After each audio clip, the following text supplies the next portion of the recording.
Well, that's a hell of a field. It's about half a mile. I just walked to go get this thing, and I was hoping and praying while I got there, because when I lost sight of it, I had managed to right the wings and make them parallel, with the ground.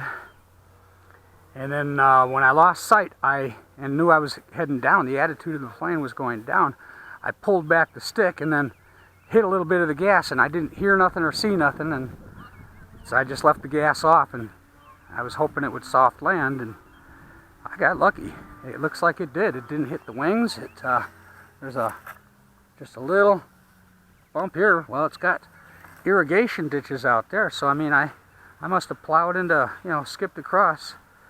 But it was a soft landing. I don't have hardly a mark. I've got one tiny little dent here on the wing. That'll come out with a steam gun. I know some people like to use boiling water method, but I've noticed trying that, and it does work to get dents out of styrofoam. But I've noticed that use of that sometimes can overdo it and kind of do the surrounding area and stuff as well, where you don't really want it. But when I get into something like this, I'm using one of those little handheld steamers, for home cleaning use.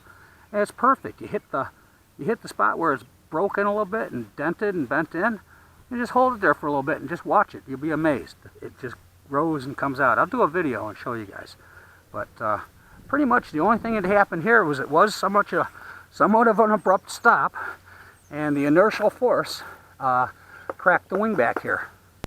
Other than that, it's solid as a rock, and nothing else is touched, nothing bent, nothing broke. Oh, take that back. Take that back. One thing broke. And I knew this was going to happen.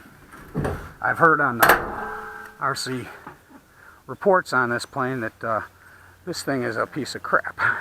Well, the motor mount is about as cheap as it gets. And I suspected there was going to be a problem with that when I put it together. I even tried reinforcing it a little bit by putting some double stick tape in there to just sandwich it a little bit better, maybe hold it tight so it didn't have a wiggle room, but it's still too much for the plastic.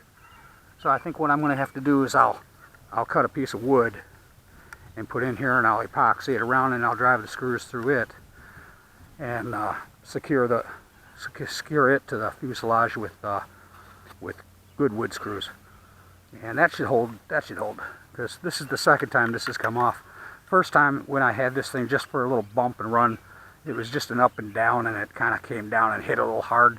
I didn't have any power going to it, and it was just supposed to go up and down, but it went down fast like it did today. So obviously I'm going to have to work on the elevators. The elevators are going to need to be trimmed up so that it doesn't dive like a missile. So anyway, that's not bad. A whole lot more than I expected. I was thinking I was going to get back there and find another destroyed plane, but lucky me. Lucky me. I don't know if I should push my luck, but now the wind died down again. It was really kicking up there a bit before. I don't see a good runway place to fly the Dragonfly, and although I could hand launch that easy enough too. I don't know. Let me think on this one. It's awfully nice out. But I scratched my itch. I've been waiting over a week for the wind to die down a little bit and be able to fly something else and see if I could crash it. The F-16 has looked better, but now I can say it's looked worse. I've got it back together, and this one will fix real easy. I'll have this one ready for flight in about 15 minutes. That's if I don't waste any time reinforcing and doing some other things to it, which I may. So, well, that's it for now. Thanks for watching. Not bad. Maybe we'll give this one a shot.